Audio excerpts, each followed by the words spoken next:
Hi, I'm Dan Chris Camarino and this is John Arnold Villapania.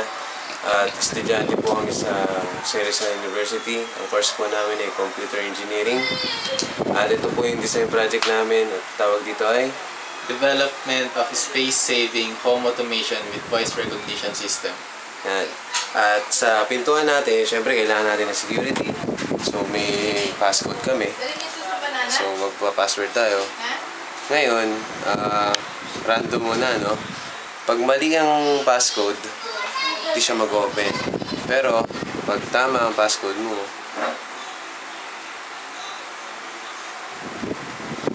pag nag-open na siya, yan, mag-open na yung door yan, automatic. Yan. Then, yung kortina,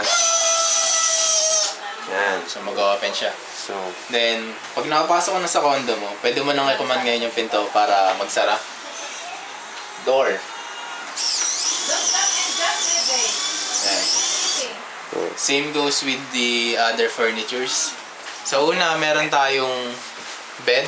So sa ngayon is mukha siyang portrait habang nakataas. Tapos pag nag-command ka ng bed.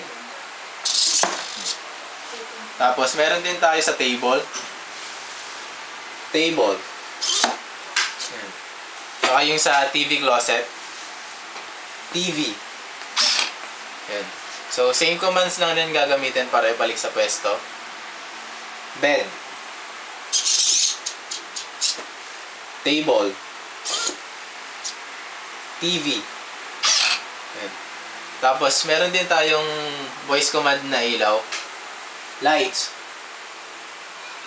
Para i-off naman siya, same commands din. Light. Yan.